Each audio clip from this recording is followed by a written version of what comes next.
Should I text him real quick?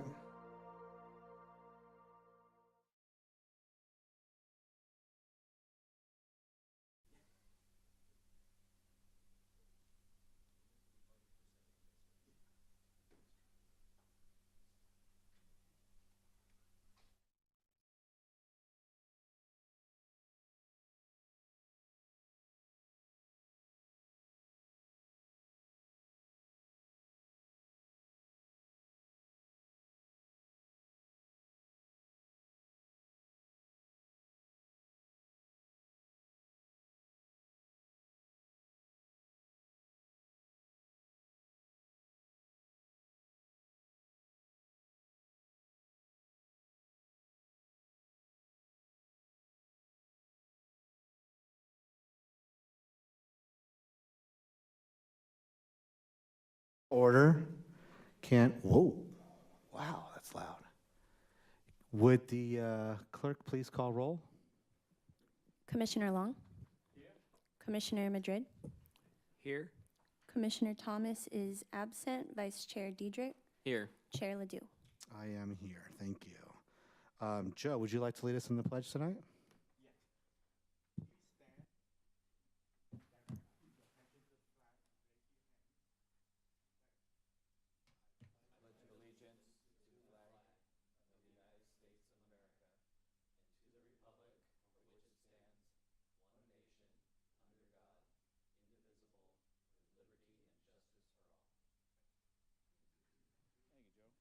Great, thanks, Joe.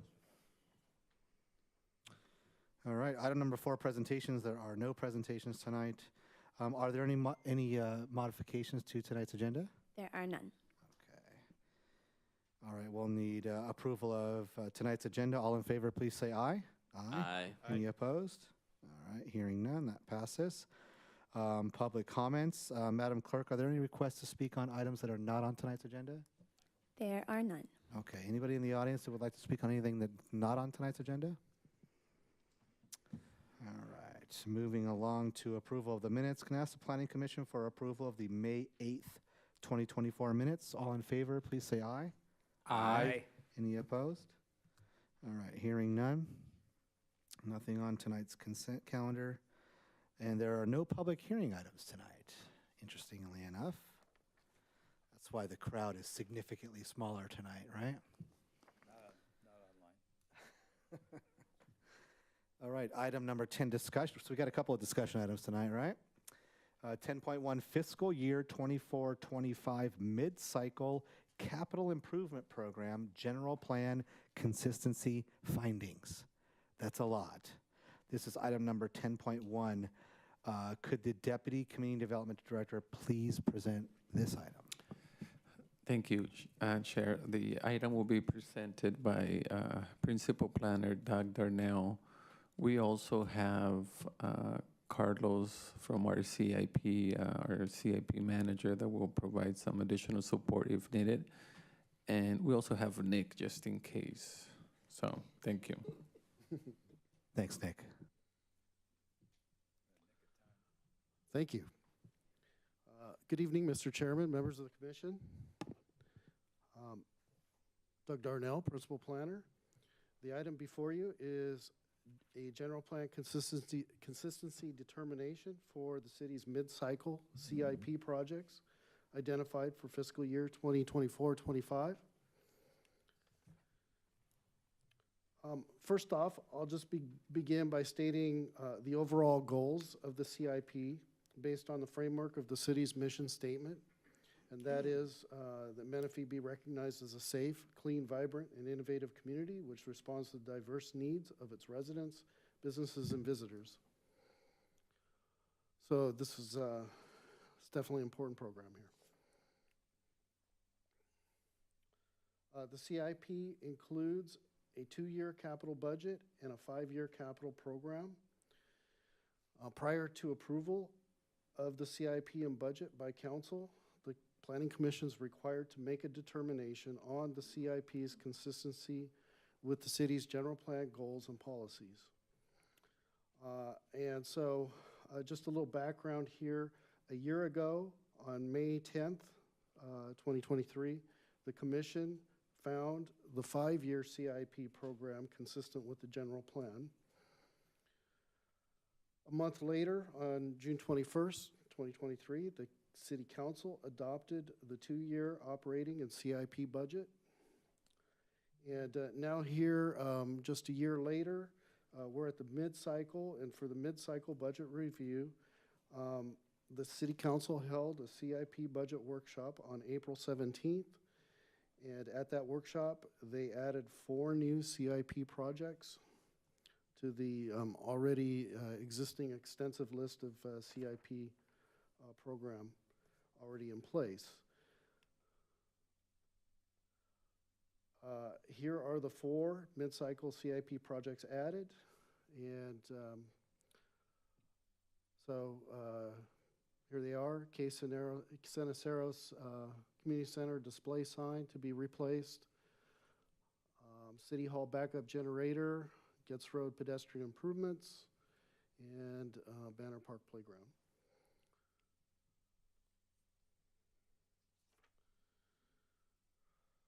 So the city's general plan includes long-term goals and policies to guide the growth and development of in the future, and covers a variety of areas related to planning, including land use, housing, etc. The state law requires the CIP to be consistent with the city's general plan, and the CIP is essential in facilitating and implementing the general plan for orderly development and timely extension of and provision of facilities. So staff's reviewed the CIP projects for consistency, and CIP is consistent with the circulation, community design, land use, open space and conservation, and safety element policies as shown here.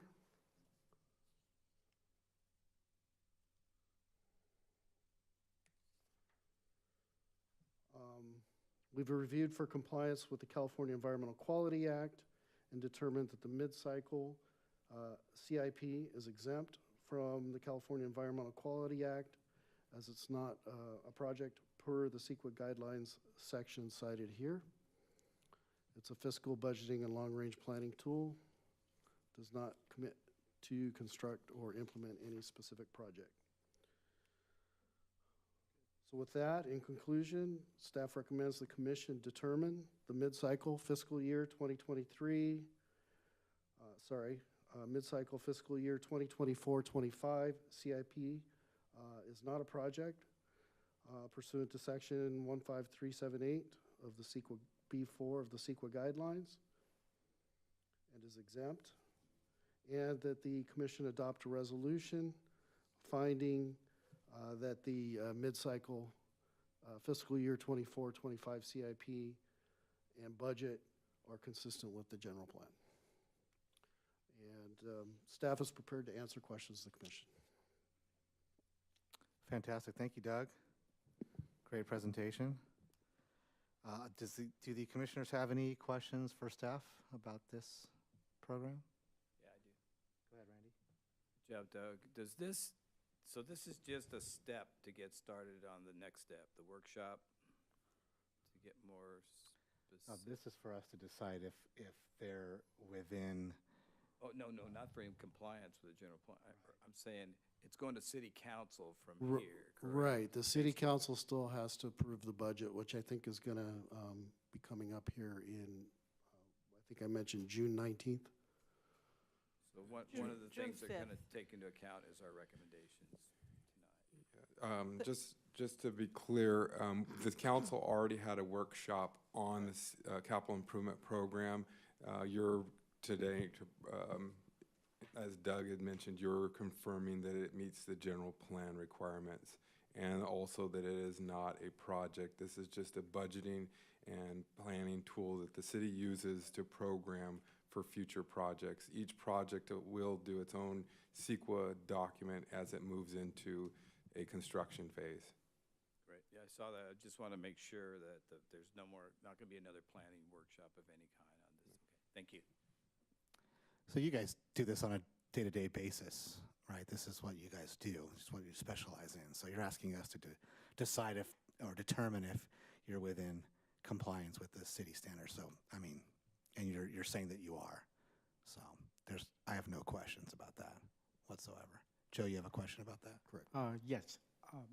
One of the items on the list of 4 for this current fiscal year is the signage at the senior center. I just happen to drive by that intersection practically every day, many times each day. And I was very impressed with the sign and was disappointed no longer seeing it working anymore. So what is your timetable for the repairs for that sign? So this is currently just going into the capital improvement program. The capital improvement program will not be approved until June 5th, but will not become active until July 1st.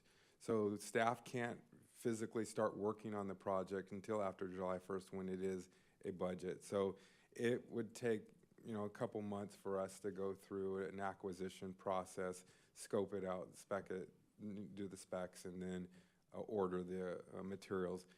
I'm not sure, it's a fairly fast project because all we're doing is replacing in kind of what's there, but there's sometimes a long lead time for those types of components. So I don't want to give you an answer that we're not ready to share yet because we haven't been able to actually go out there and solicit bids for that and the time frames that it would take for delivery. Thank you. Ben? Yeah, just one logistical question. So the CIP projects typically have priority levels, right? Are we recommending levels here on these? No, well, the city council will determine the levels when they agree, if they agree to these projects, right? They'll prioritize them at that point. That is correct. The action here tonight is not to take action on any of the budgetary recommendations or the priority levels. It is in the framework of the consistency with the goals and policies of the general plan. Perfect. That's what I was thinking. I was just following up on Joe's question along with The that. planning commission does not command that kind of power. No, for I know. I didn't know prioritizing. if city staff recommended priority levels to the city council or not. That's all I was asking. Any other questions for staff on this item? Okay. Madam Clerk, are there any requests to speak on this item? There are none. There are none? None. Wow, that's Not one. surprising. All right. All right, do we have amongst ourselves any discussion about this item? I have no questions, concerns. I just see it's really tight as everything's been covered to be in the consistency with the general plan. So Agreed. totally approve it. All right, so there's one resolution for adoption, and we'll need a motion and a second to adopt the resolution per the city's recommendations.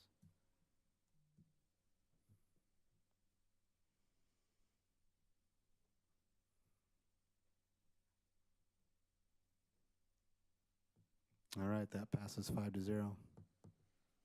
Moving on to item 10.2, the Menifee housing studies. Could the Deputy Community Development Director please present this item? Oh, sorry. It showed 5, though, huh? Did I miss that? My mistake. It shouldn't have showed 5. Okay. Maybe I just read it too fast. Thank you, Ben, for catching that. Sorry, Orlando.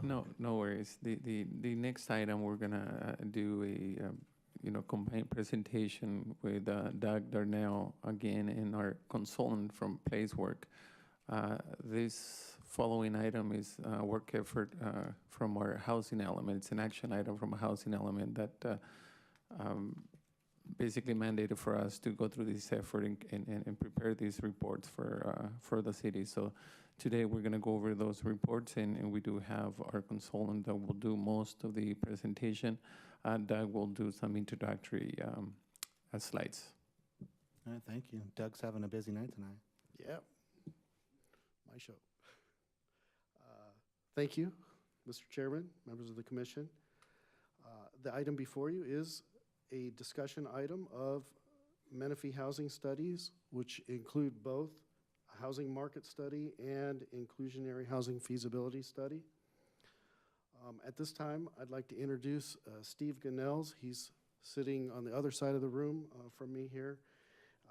And he's the city's consultant and economist with Placeworks, who prepared the housing studies for the city.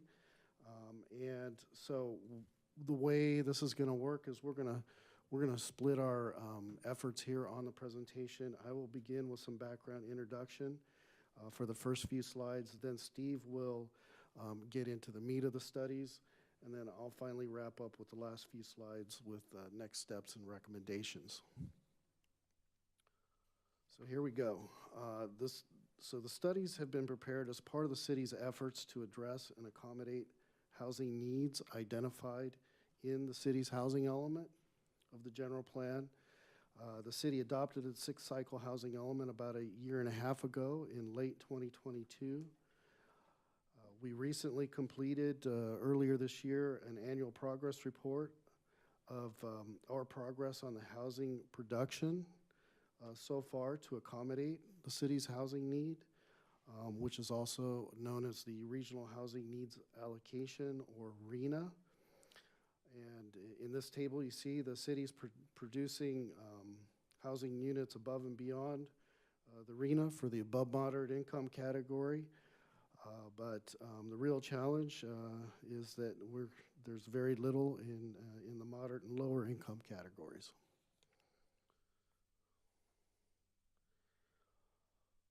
There's significant challenges with producing affordable housing in the city and throughout the state. In Menifee, there's 3 existing affordable housing developments which were built prior to the city's incorporation.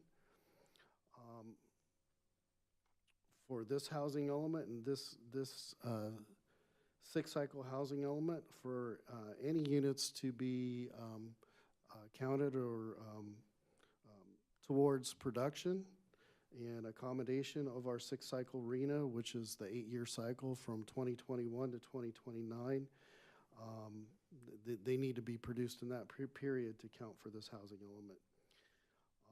So, you know, I mean, there's a variety, many approaches needed to make affordable housing happen, and there's just a few of them shown here. Obviously, the big one is substantial funding and more funding through various federal and state programs, inclusionary zoning, which we're discussing here tonight with these studies. Linkage fees is another way to do it. It's a form of impact fee assessed on new commercial development or major developers or major employers based on need for new workforce housing generated by expanding businesses. Also, there's local housing trust funds. There was a recent Assembly Bill 697, which authorized the creation of a Western Riverside County Housing Finance Trust to assist homeless and lower income households. So, I mean, there's just, I mean, those are just a few. There's all different, more beyond that.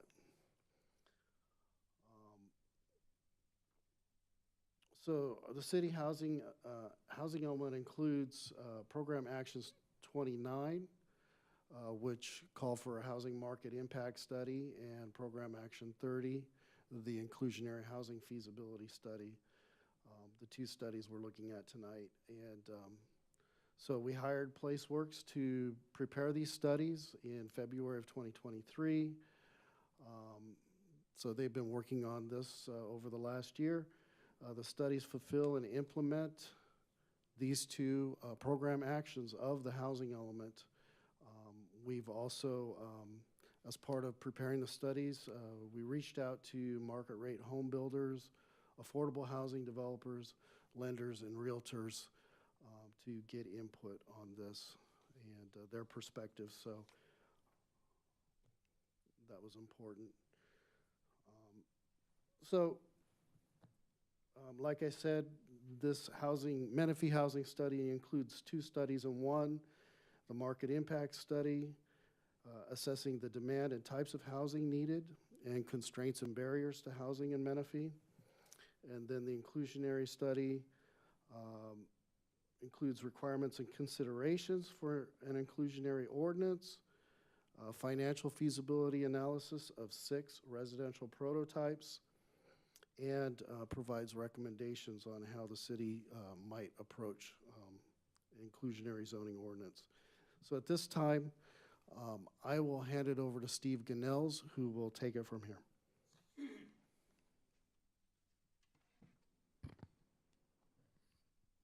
Can almost see all of you. Oh, there we go. Is this working? Yay, okay. So I'm Steve Gunnels, the chief economist at PlaceWorks. We worked on this study. I also worked on your general plan way back when that was adopted. So I'm kind of familiar with some of what's happened in Menifee in the last, I don't know, has that been 10 years, 8 years? I don't even know. Yeah. They kind of fall into a blur. So these were two related but distinct studies that the city committed to HCD to undertake as a part of getting certification of the housing element. Not obligated one way or the other to do anything with these at this point, so feel free to just enjoy the presentation. The first part is the housing market study, and we it's this big, thick thing here that we're talking about. In it, we're looking at what's happening nationally, regionally, and then within Menifee in terms of housing and demographics.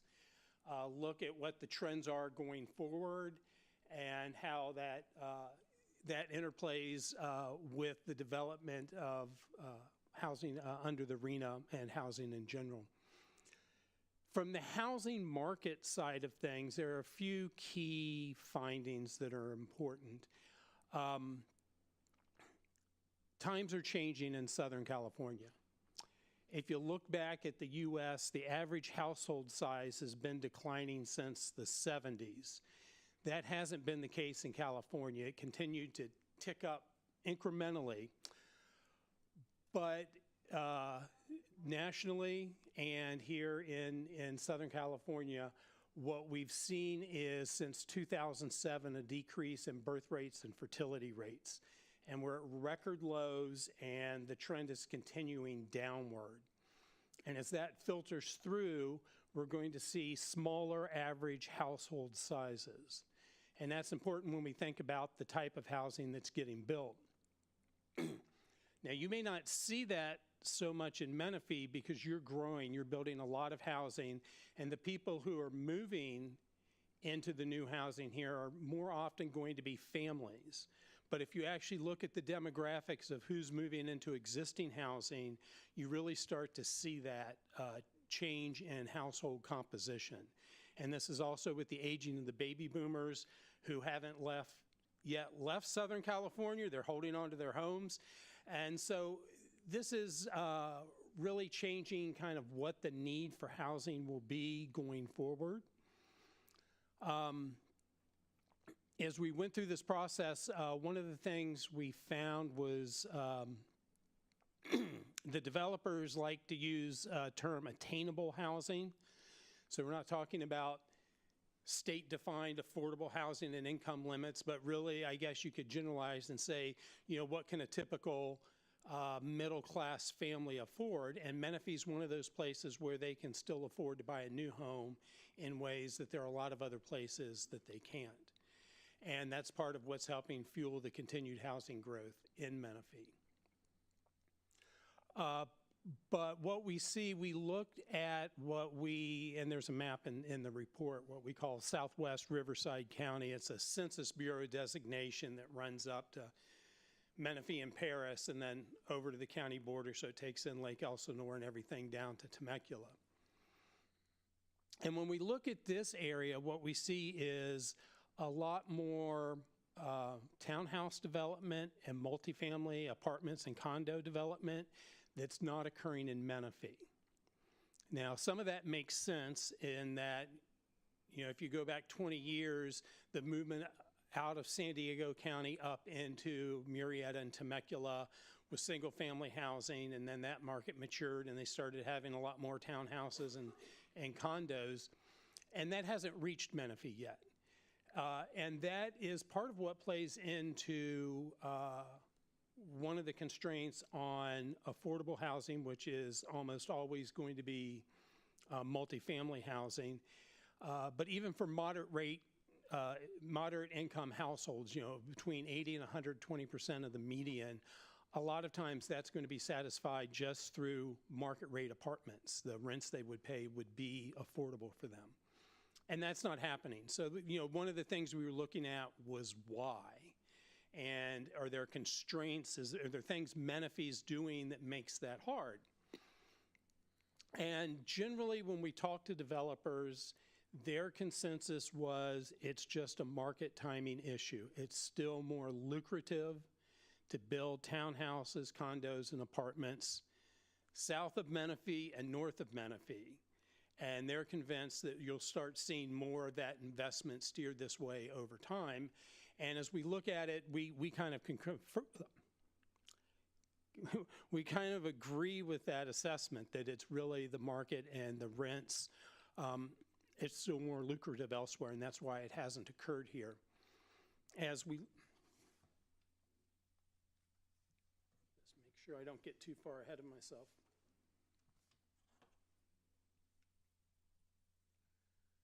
So the one thing we did look at, we looked at the typical sort of constraints. Menifee's not requiring anything extra. It doesn't have extra building code requirements that you've adopted. Menifee, the city, is not doing anything to inhibit multifamily or townhouse development. It's simply the market's not doing it.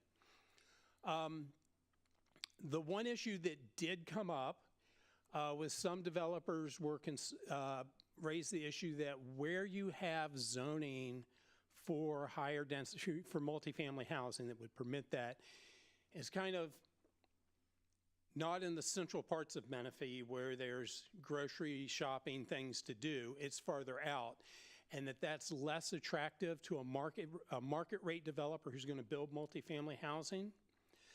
It is allowed in the EDC, but as part of mixed-use development, and the market's not really there yet in terms of rents and sales values to support mixed-use development. That too will take time.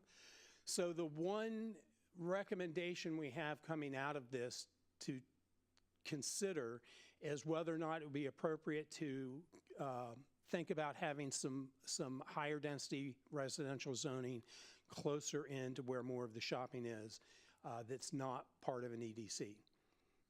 Not an easy task to accomplish. There's not a lot to choose from there, but that's, really that's the one thing we can see if you wanted to get ahead of the game and try and entice some of that investment that will eventually make it here. That's something that could help incentivize that. Beyond that, we looked at the whole usual suspects of things that get in the way of development, and we really don't have that in Menifee. So those are the big takeaways. Is this change in demographics, the types of households, and we may not be seeing it today in Menifee, but it is coming. And then this issue with the higher density residential zoning to allow apartments in a more diverse set of locations in the city. So that's the market study part.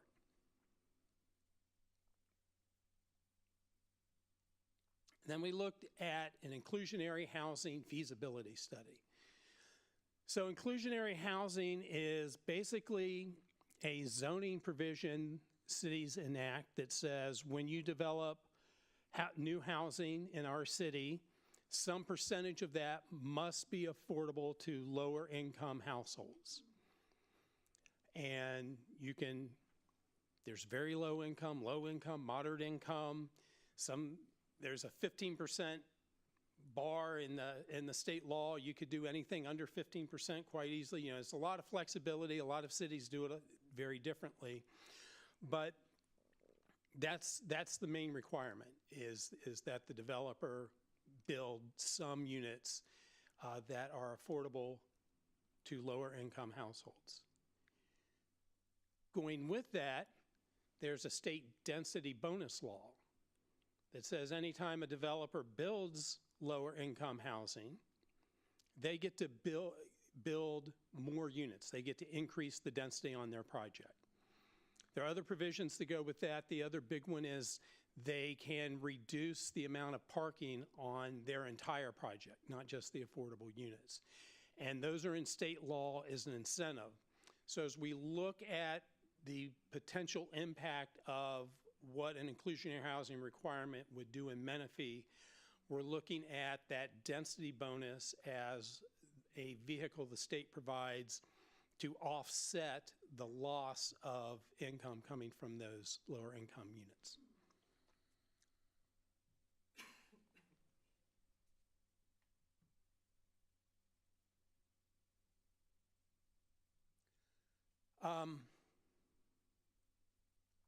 And really, it's, with everything, it's a balance between, you know, look at me. Okay. It's really about striking that balance between the city's obligation under the housing element law and the RENA, which your obligation is to have land available for development of affordable housing. The city's not required to go out and build it. But if it doesn't get built, then you're going to have to zone more land on the next go-round. Versus the impact to the developer and the financial feasibility of them being able to build any housing at all. And so that's what we look at with this study. Where is there a balance that can be struck there? Another thing we look at is if you have inclusionary zoning, an inclusionary housing requirement in the zoning ordinance, you have to provide at least one alternative means of compliance so that a developer who looks at their project and says, I just can't afford to do that, there's an alternative. And that could be they could buy land elsewhere in the city and donate it to the city to be used for an affordable housing developer. The most common way, and the one we looked at here, is an in lieu fee, where a developer could say, I can't afford to do it, and there's a fee that they would pay in lieu of actually constructing affordable housing in their housing project. And we'll get into that a little bit more. And it's a bit of a nuance. It's not technically a development impact fee. That's why it's called in lieu fee, so we don't mix it up with all those others, but it looks an awful lot like a development fee.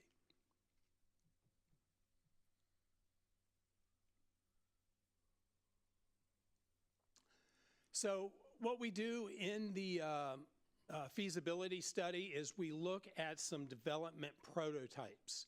Single-family housing on large lots versus townhouses versus apartments. We look at what are the market rate rents that are out there.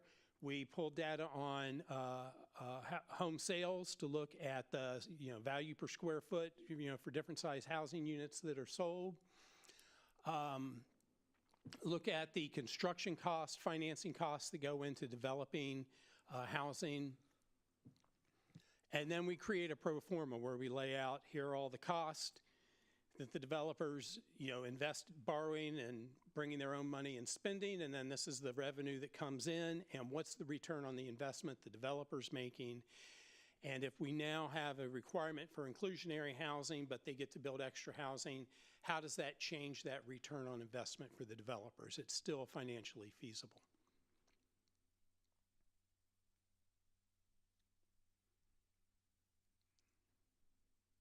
Keep getting just one slide ahead of myself as I go along. So we, for this one, we looked at 6 specific prototypes: a large lot, single family subdivision, small lot, single family housing, townhouses, condos, for rent multifamily, and then for rent multifamily as part of a mixed use.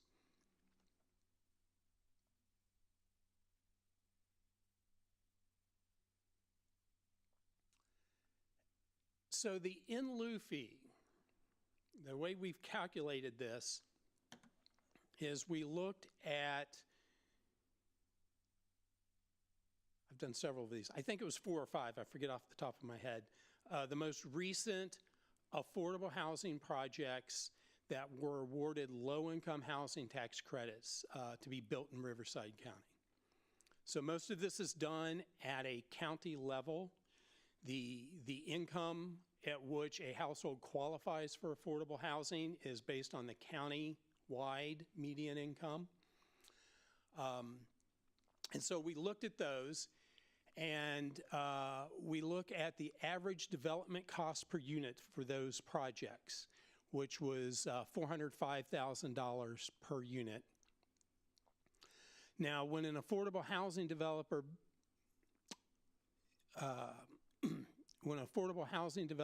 builds a project, they are going to receive rents from the tenants there.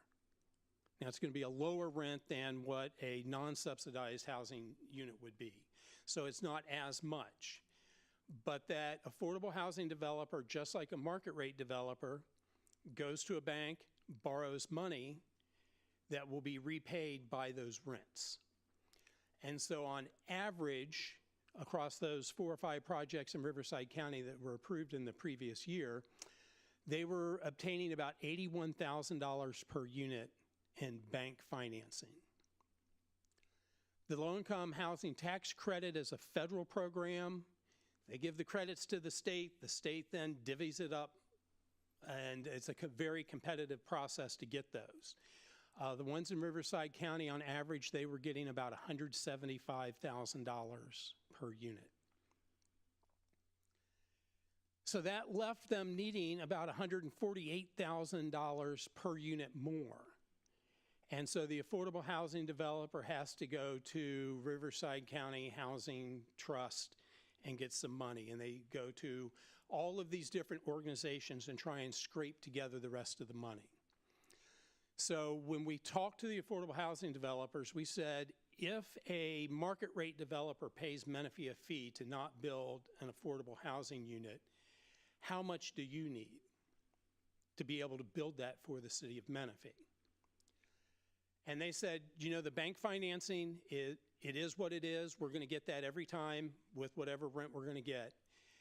The low-income housing tax credit, we're pretty certain we'll get those, but sometimes that takes 2 or 3 years to actually get the funding. And so it's chasing all of that other money and holding on to it for 2 or 3 years till they get the rest of it that's the real challenge for them. So they said, if the city came to us and said, we need an affordable housing unit built and we have $148,000 from this developer, they said they could go out and get the rest of the financing to build the unit. So that's the rationale for the in lieu fee. If a developer is building a housing project and can't afford to build the affordable housing on site, or doesn't want to, but usually it's can't afford, they would pay this fee to Menifee, to the city, and then the city would need to go out to affordable housing developers and say, will you build some affordable housing in Menifee? We have money to bring to the table. And this is what it would take per affordable unit. So if you want to be able to have an affordable unit built, one unit built for each one that's not built as part of a housing project, that fee would need to be $148,000. And then this was a year previous, so we adjusted it for inflation and came out with the figure of $154,000 for the in lieu fee. Can I ask you a question Yeah. while you're doing this? Sorry for the interruption. No, that's fine. What was the average, excuse me, what was the average size of the 4 to 5 complexes that you guys surveyed? They're usually like 80 to 150. There was one that was very small because it was special needs housing. And if we excluded it, changed the thing by $40, I think. It didn't really make a difference if we included it or excluded it. Yeah, so it wouldn't be, I simplify it by saying this developer foregoes building one unit and the city asks a affordable developer to build one unit. That's, in reality, the city would pool that money until it had enough for a 60, 80, 100 unit affordable housing project and then bring that developer in. So let's take the middle ground and say 100 units, and they're looking for $148,000, $150,000 per unit. It's $15 million that the city would have to set aside to then go to a low-income developer and say, hey, we have this much money to build a 100-unit complex. Is that right? Is that the math? Is the math approximately correct? Yeah. Okay. Just checking. That's a lot of money. It is, but as you can see, it's, what they're paying is $405,000. Now, it's expensive, but when they're building affordable housing, they're getting federal money, so that comes with federal strings. They're paying prevailing wage for everything they do. They have a whole list of things they have to do for vetting the tenants and, rechecking their income every year that they're in there. So there's a lot of overhead that goes into these things beyond just the sticks that go in the ground. $405,000 is not that much less than a market rate apartment would cost, and you're really building pretty much the same thing. That's the cost to build one unit? Yeah. $400,000? Yeah. That's the cost of a low-end house right now, single family. Man. Yeah. Like I said, there's a lot of, because they're getting federal money, there's a lot of strings that go along with it, and that prevailing wage is one of them.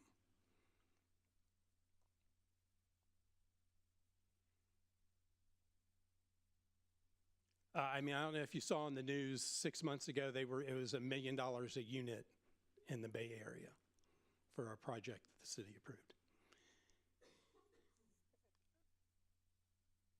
And we did this in Fountain Valley, and there the fee came out to $269,000. And that's just the price of land. Yeah. Yeah. But that's the price of land. So you have a built-out city that there is no land. Yeah. So the state law basically says if you require 15% or less, go do it. If you require more than 15% in affordable housing as an inclusionary requirement, the state Department of Housing and Community Development can review your program and make sure it's not going to overly restrict overall housing production. So we've only had one client who looked at 20%, and once we showed them, they backed off and went back. So we started this by saying, okay, the 15% is kind of that top limit. Let's see how 15% shakes out. So here's just kind of a summary of the affordability. If we look at as a market rate project without any inclusionary requirement, 5 of the 6 scenarios could be developed. Now, I will say we had a lot of work getting through this because financial conditions were changing. Baked into this is an assumption that interest rates come down about 2%. So we're not talking about today, but we really are talking a couple years down the road. The construction loans are going 10 or 12%, and it's next to impossible to finance a for-rent project where you're going to have that construction loan and then fold it into a permanent loan. But if things came down 2%, all 5 scenarios would be financially feasible except for the mixed use. The mixed use still isn't there even without an inclusionary requirement today. And that's probably not a surprise. You're not seeing, I don't think they're knocking on the door yet. Not yet. So then we looked at it with the 15% affordable requirement. And if we did that on-site inclusionary housing with the density bonus that goes along with it, the townhouses and the for-rent multifamily could be financially feasible, but the other development prototypes would not be financially feasible. They just wouldn't be able to afford to build it. And if they had to pay that in lieu fee, they couldn't afford to do that either for those other development projects. So, assuming we're not trying to close off all construction in Menifee, we moved on. We went at it at 10%, and then we came down to 5%. And when we come down to 5%, the on-site inclusion area becomes financially feasible, but the in lieu fee, so if the developer builds the affordable housing, they get a density bonus. If they pay a fee, they don't get a density bonus. So that's why there's a bit of a difference here. They're not getting those extra units to offset some of that cost. So the in lieu fee would not be financially feasible for the large lot single family, but it was close. And it would not be feasible with condos. And that's the sales value issue. And, you know, we don't have a lot of new condos going up in Menifee to really see what the market will support there. And, you know, where those prices may shake out one day when that's happening more. But that's where we ended up, is the 5% looks like it could be done. And the in lieu fee would be a challenge, it would be a real challenge for doing condos and probably a challenge on the single family.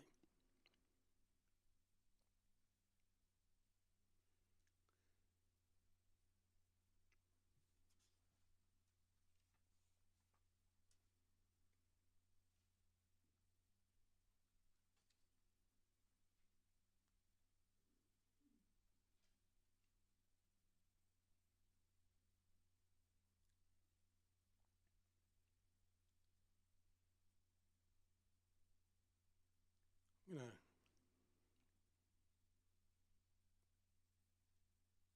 go ahead and go forward to this slide. Well, I won't say currently, but as of a few months ago, there were about 8,000 housing units that have been entitled in Menifee but not yet built. If the city were to adopt an inclusionary housing requirement today, it wouldn't apply to those 8,000 units. It's the 22,000 units that would be accommodated under build out of the general plan that haven't been entitled that would be subject to that. So if there were a 15% inclusionary requirement for the remainder of the housing that's not yet been entitled, that would generate 3,400 housing units for low and very low incomes. Which is slightly above your current RENA, but you'll be getting a new RENA in 2029, I think. 10% will get you 2,200, and 5%, which is what is most financially feasible, is 1,100. So even if you were to move forward at some point with an inclusionary housing requirement, it's not going to be the one tool that solves your RENA issues. There's still going to be all of the other tools that you're currently using are still going to be needed.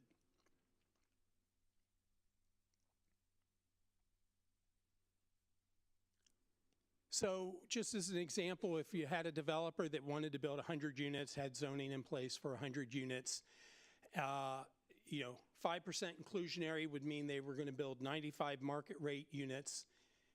Well, they would get a density bonus. They would be required to build 5 affordable units, and then they would get some extra market rate units to go with that. If the developer cannot make it work or doesn't want to and just wants to pay the fee, they would pay the fee for 5 affordable units. So $154,000 per would be $771,000 in lieu fee on their 100-unit project, which works out to a $7,700 fee per market rate unit that they do build. That's kind of the impact that that's the cost that would impact housing prices in Menifee for market rate housing. And just looking at it based on the average square footage of new units sold, when we pull the year's worth of sales data, which was 2,300 square feet, that works out to a fee of $3.23 per square foot.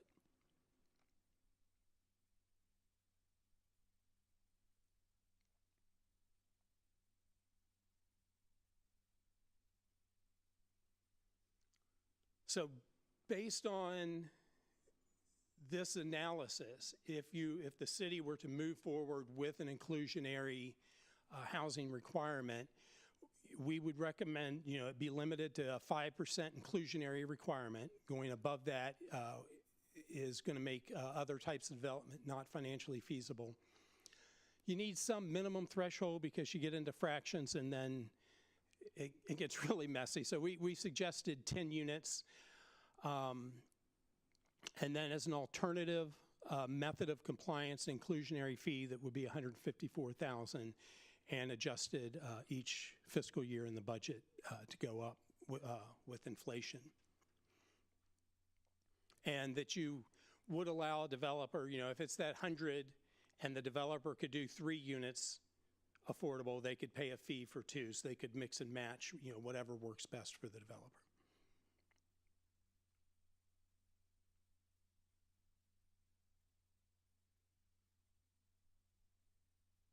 Is this you or is this me still? I'll take it from here. Okay. But I'll be here if you think of some more questions in the next 5 minutes.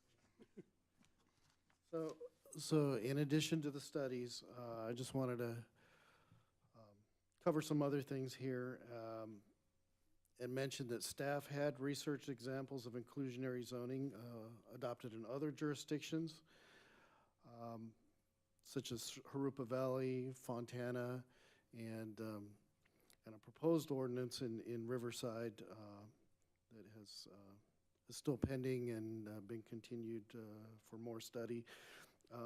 And so we provided these examples in your staff report just to supplement the information from these studies. We note that from that, most jurisdictions in western Riverside County do not have inclusionary ordinances. Some have produced affordable housing in other ways, and these cities are different than we are. Each city is different from one another. Some of them are older cities that have, that formerly had redevelopment. They have housing authorities and, successor agency-owned properties, for example, set aside for affordable housing, something we don't have. Some of them are more urban. They have higher densities or greater access to funding resources. One example is the federal home funds. Menifee currently does not qualify for that.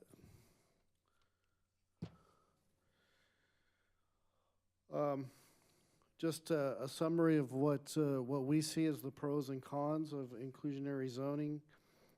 The pro being that as long as we build in the flexibility with an ordinance, as is recommended, such as the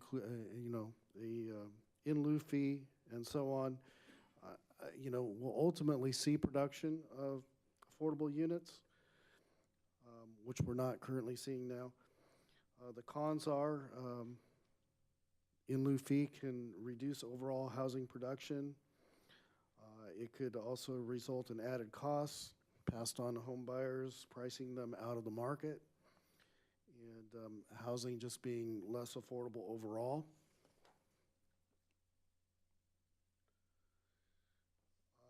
So prior to presenting this to the commission, staff recently provided an overview of these studies to the city's developer stakeholder group, as well as to the local BIA board representatives. And just wanted to mention from this outreach, the BIA was concerned with potential impact to market rate and overall housing production, increased costs passed on to future home buyers in an already strained market, and Of course, they would like to see the in lieu fee be as minimum as possible.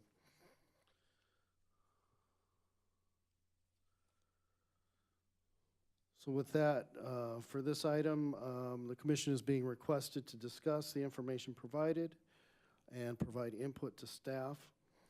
The housing studies, along with the commission's input, will be presented to the council for their consideration on June 19th. And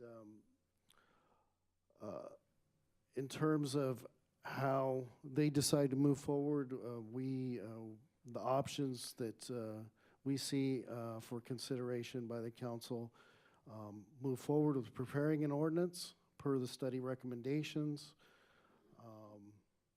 or an inclusionary ordinance with modification to the recommendations, or other follow-up action, such as other programs mentioned in the report, in conjunction with or prior to moving forward with an inclusionary ordinance, or no further action at this time, just receive and file. So that concludes the presentation, and staff and our consultant are prepared to answer questions. All right, thanks, Doug and Steve. A lot of work behind that, obviously. A lot of numbers flying around. Ultimately, the city has to and has zoned land in the city specifically for specific income groups for development to meet RENA requirements, correct? But there's no requirement that we have to actually build that. So we're on track for setting aside the land for it, but we don't actually have to go and do it. So now it comes down to try and find somebody to actually build it. And this is a tool that we're considering using to try to ramp that development up. Okay. That's the easy version, right? Do we have any questions of staff? Okay, Joe. Yes, thank you. Thank you very much for a very detailed report. Pardon me if I misunderstood, okay? For the in lieu fee, when did that particular requirement come into effect, the inclusionary requirement?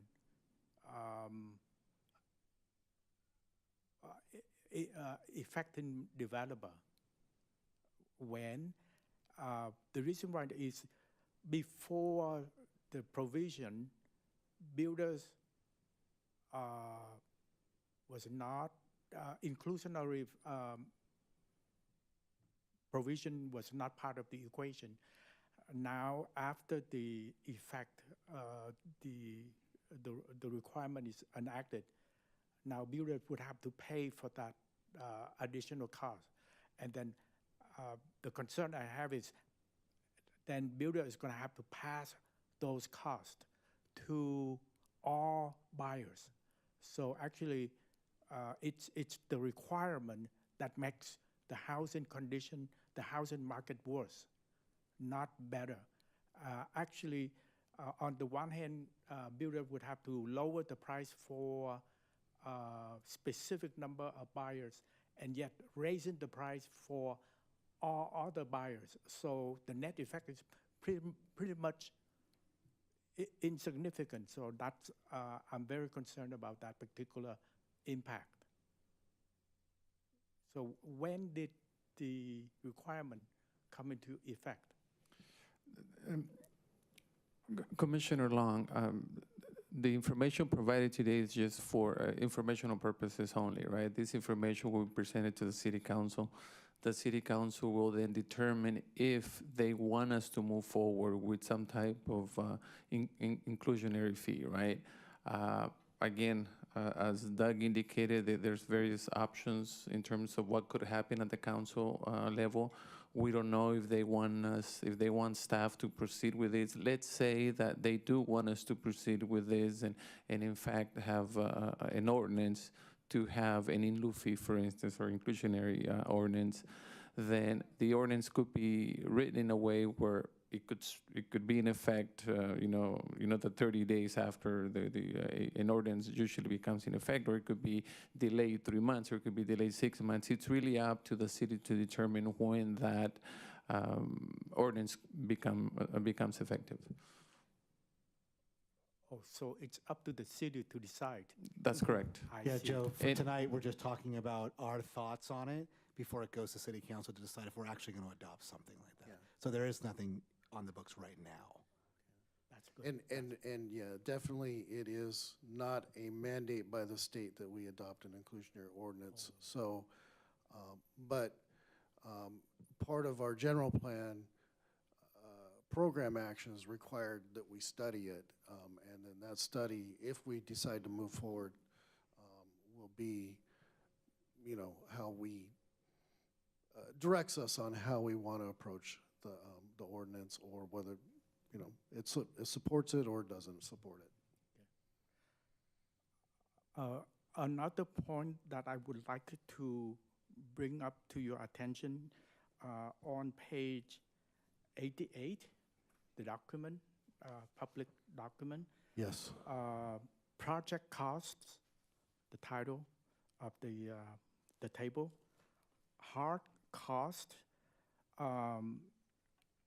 It shows that construction for inclusionary housing units would cost more than a typical development. So actually, it costs more to build inclusionary housing. Hard cost and soft cost, both subtotals are higher. Can you explain those numbers? Yeah, so we have a base development scenario, which is looking at it if it's just market rate, and then what happens if we do the inclusionary. So when we do the inclusionary, we're building more units on the same site because there's the density bonus that the developer gets.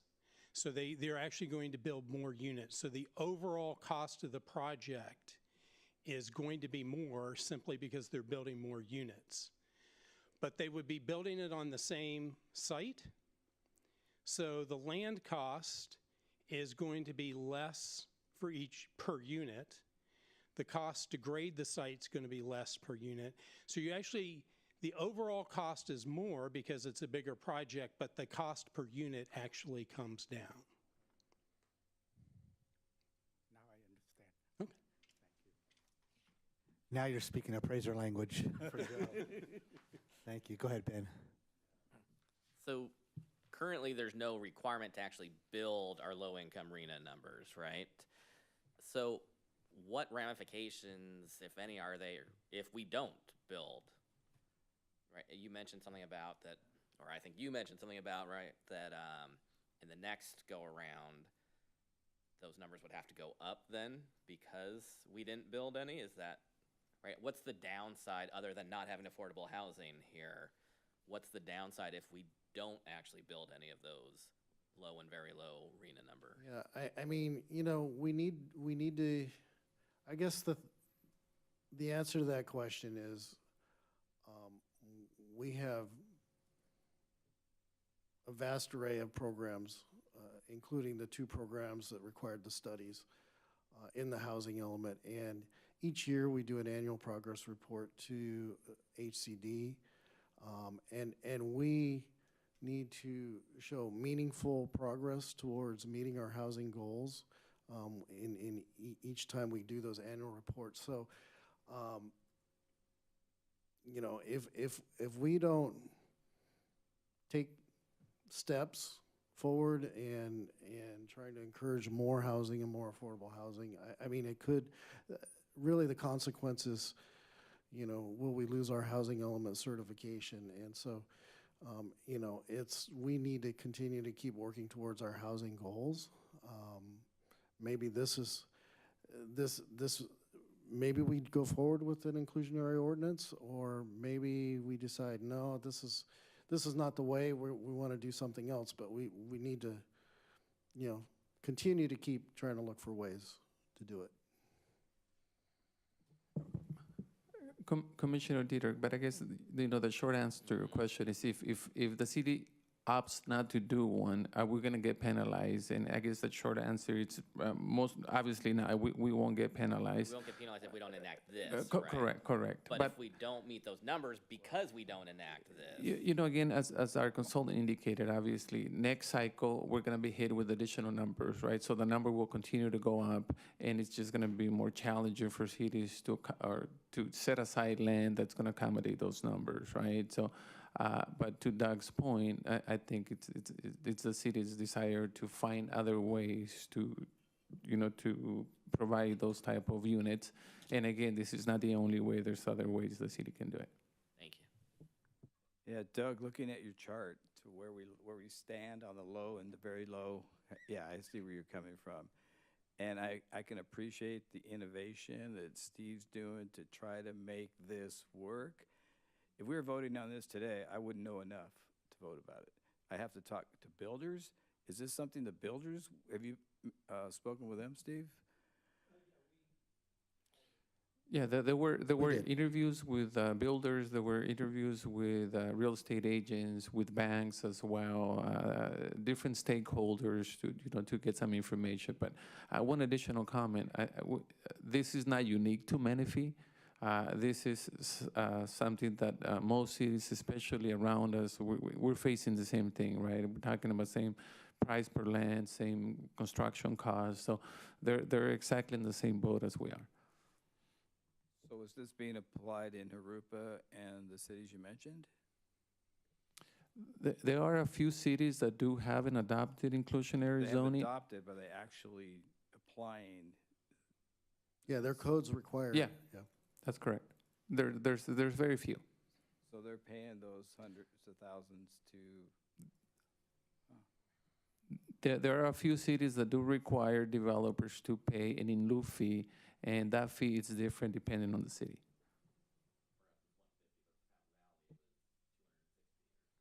We were at what, 170 or something, 154? 148 to 154. So, well, good job, Steve. First time I've seen this. So. I have an oddball question, maybe kind of thinking kind of off the rails here. I've heard rumblings of different types of hotels that we may be considering here in the city. One of them may be a extended stay or unlimited stay hotel. Would something like that affect or work into our arena number requirements? If we had some kind of unlimited stay hotel?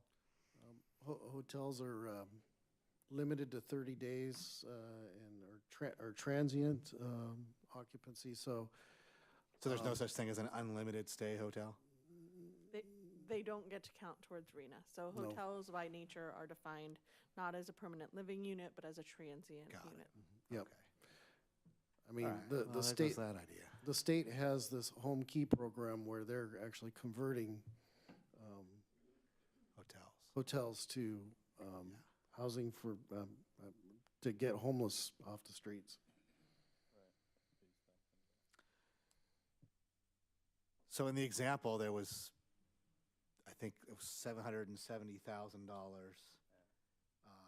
of the in lieu fee for the 5 units.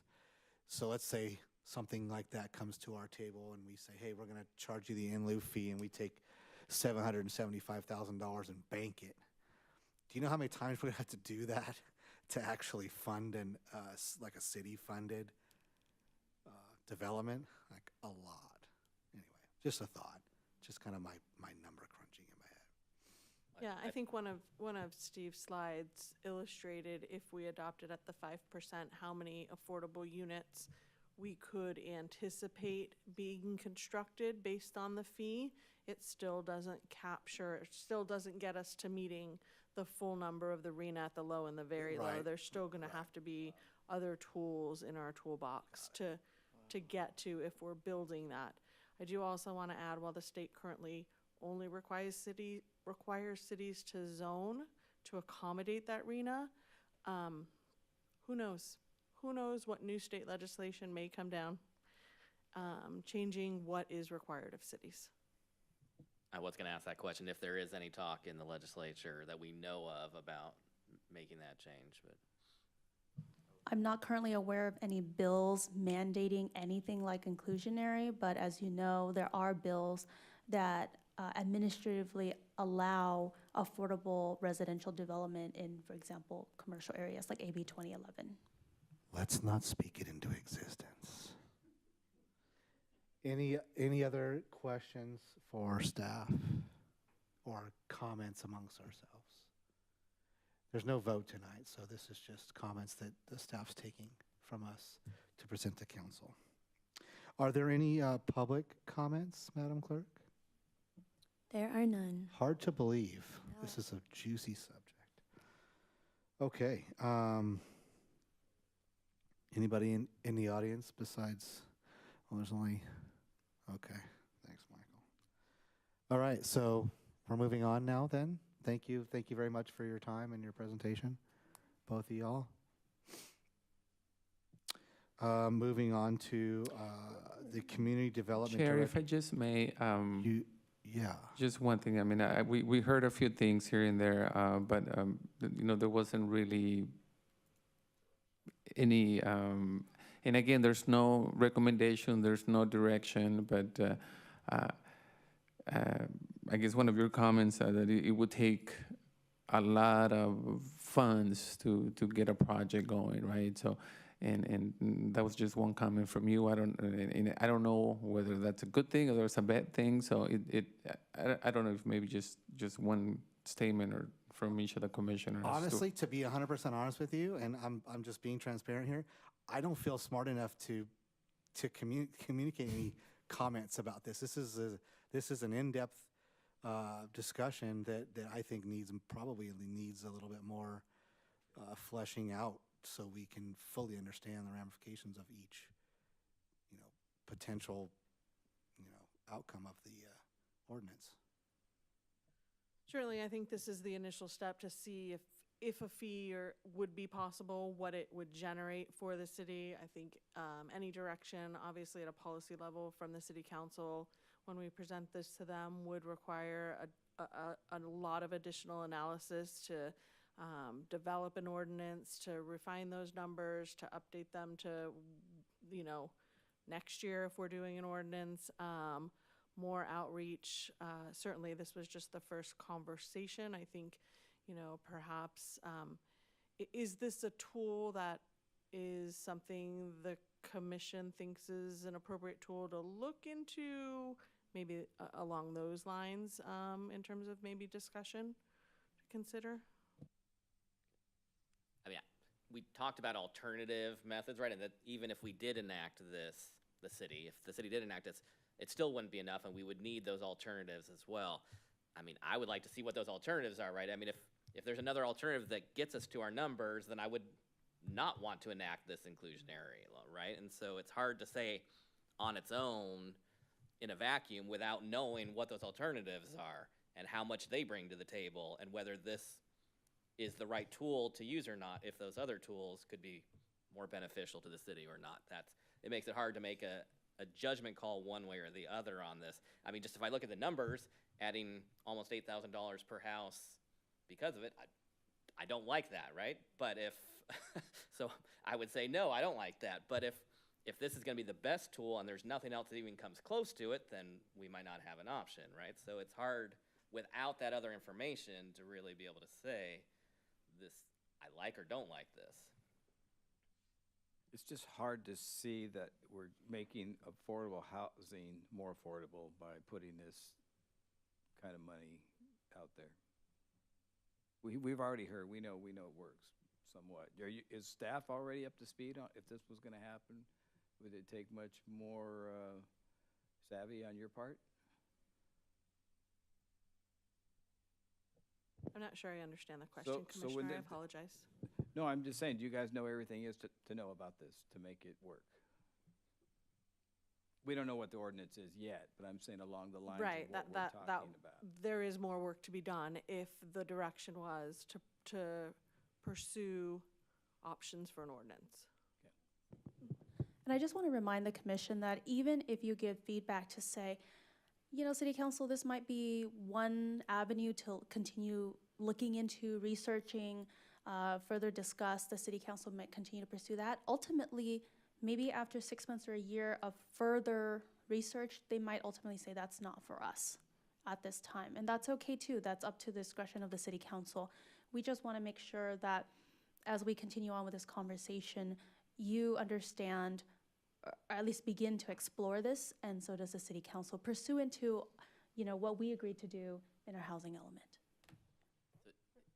Yeah, I mean, the housing element program actions say conduct these studies. They don't say implement the recommendations of these studies. They don't say do an inclusionary ordinance with a fee, without a fee, or not. It was, let's explore it. Let's look at opportunities to truly look at alternatives to providing affordable housing, right?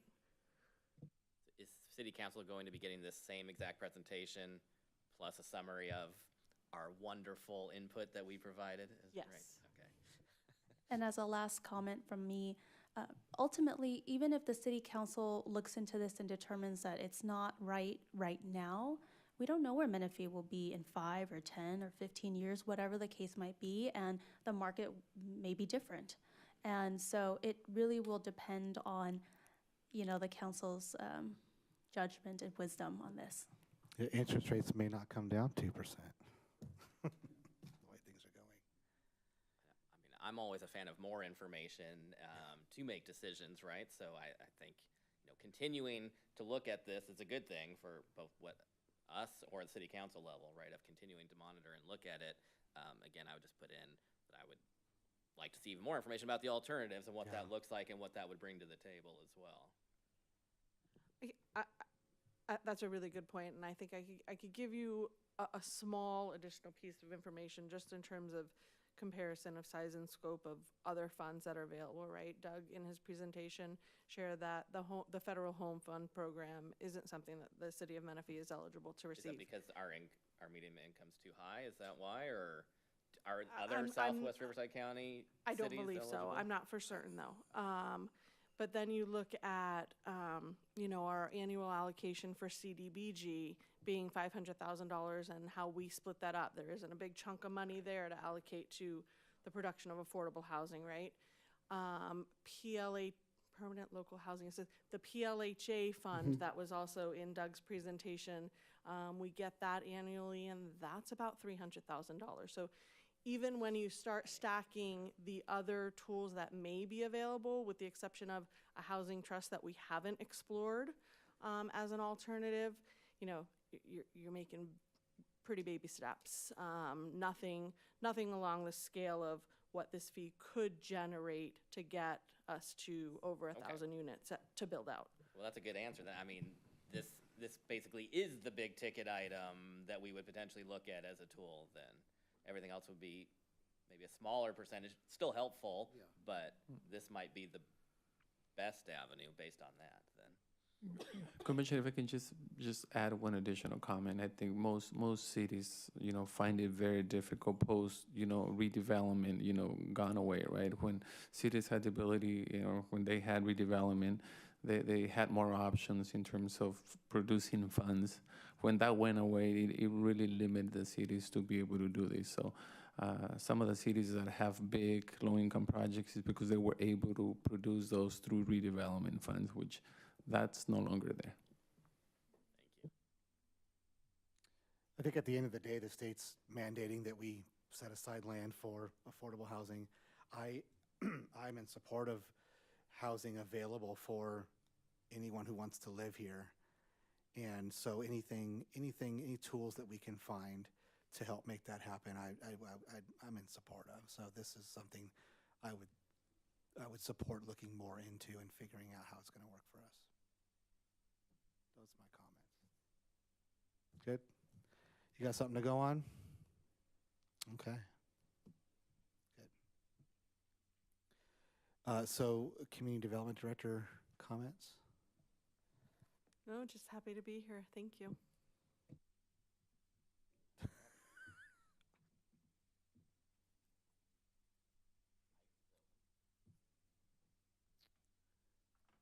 Ike's is open? No, we weren't. Yeah, okay. Thank you, sir. Appreciate that. Any commissioner reports or committee activities? to report on? Future agenda items? No? This is definitely not an agenda item, but my shirt is going on 4 years old now. I'd like to maybe get something smaller too, because I'm dropping some LBs. All right, it is 7:20. This meeting is adjourned.